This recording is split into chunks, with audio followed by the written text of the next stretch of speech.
नमस्कार मंडळी, नवीन एका इंटरेस्टिंग व्हिडिओमध्ये सर्वांचं मनापासून स्वागत आहे। मित्रांनो, मुख्यमंत्री लाडकी बहीण योजनेअंतर्गत महाराष्ट्र शासनाने पात्र महिलांच्या बँक खात्यामध्ये 3000 रुपये जमा केलेले आहेत। काही दिवसानंतर 4500 रुपये सुद्धा जमा केले जाणार आहेत। त्याचबरोबर हे 3000 आणि 4500 रुपये जमा झाल्यानंतर प्रत्येक महिलेच्या बँक खात्यामध्ये प्रत्येक महिन्याला हे 1500 रुपये जमा करण्यासंदर्भात मुख्यमंत्री लाडकी बहीण योजना काम करणार आहे।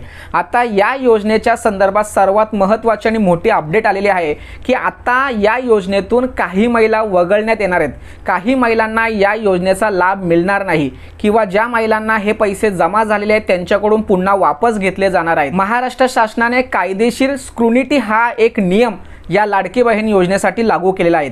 आता या नियमाच्या अंतर्गत जे अर्ज शासनाकडे प्राप्त झालेले आहेत किंवा ज्या महिलांना या योजनेचा लाभ मिळत आहे किंवा मिळणार आहे अशा सर्व महिलांचे कागदपत्र परत तपासणी केली जाणार आहे।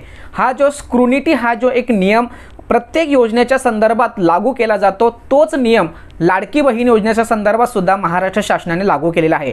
आता या नियमाच्या आधारे जेवढेही फॉर्म महाराष्ट्र शासनाकडे जमा झालेले आहेत किंवा महाराष्ट्र शासनाच्या या योजनेचा काही महिला लाभ घेत आहेत त्या सर्व कागदपत्रांची फेर तपासणी सुरू झालेली आहे। कायदेशीर तपासणी केली जाणार आहे। आता कायदेशीर तपासणी करत असताना सर्वात महत्त्वाचा विषय त्या योजनेअंतर्गत ज्या पात्र महिलांना पैसे देण्यात आलेले आहेत त्या महिला इतर कोणत्या योजनेचा लाभ घेत आहेत किंवा नाही हे तपासलं जाणार आहे। जर समजा तुमच्या नावाने एखादी वेगळी जर योजना रजिस्टर झाली असेल तर तुम्हाला या योजनेचा लाभ मिळणार आहे। ज्या महिलांना पैसे जमा झालेले आहेत त्या महिलांचे पैसे वापस घेतले जाणार आहेत।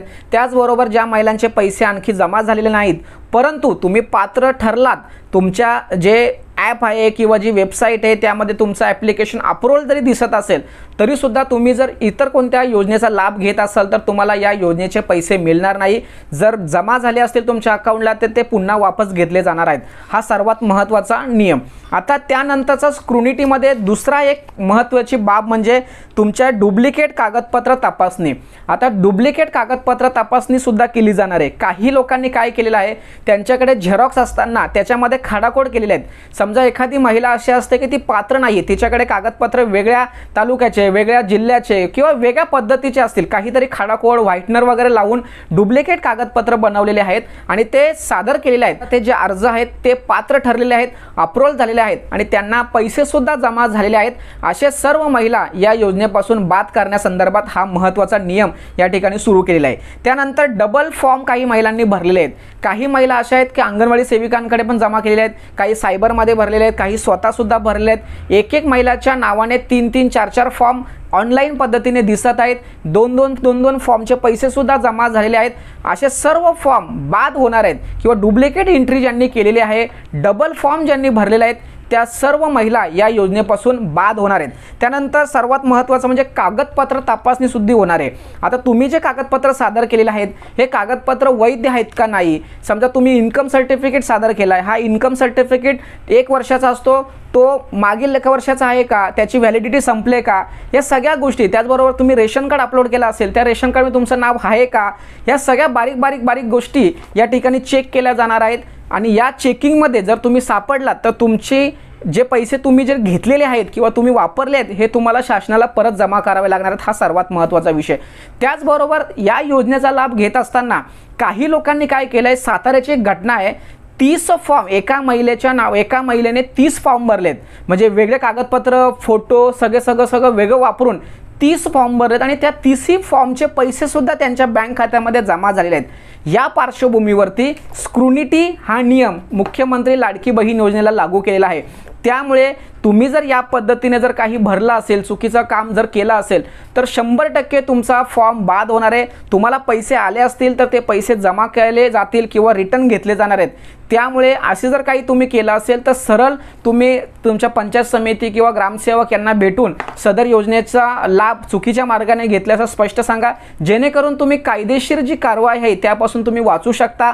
नाही तर तुम्हाला खूप मोठ्या प्रमाणात शिक्षा होऊ शकते। तुमचे पैसे तर वापस घेणारच पण कायदेशीररित्या तुम्ही शासनाची फसवणूक केले असा गुन्हा सुद्धा तुमच्यावर घडू शकतो। बरोबर काही महिलांनी जॉईंट अकाउंट जमा केले, म्हणजेच काय तर पती आणि पत्नी यांच्या नावाने जॉईंट अकाउंट असेल तर ते सुद्धा फॉर्म बाद केले जाणार आहेत, कारण महाडीबीटीच्या माध्यमातून पैसे येणार आहेत।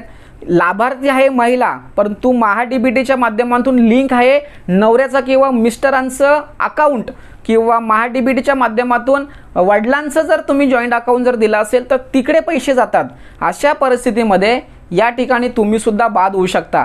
काही मुलीच्या नावाने किंवा मुलाच्या नावाने जॉईंट अकाउंट खोललंय, तो पासबुक अपलोड केलाय. अशा परिस्थितीमध्ये शासनाला पैसे कशा पद्धतीने ट्रान्सफर करावा हे कळत नाही. त्यामुळे स्क्रुनिटी या नियमाच्या आधारे मुख्यमंत्री लाडकी बहीण योजनेअंतर्गत ह्या सर्व गोष्टी विचारात घेतल्या जाणार आहेत.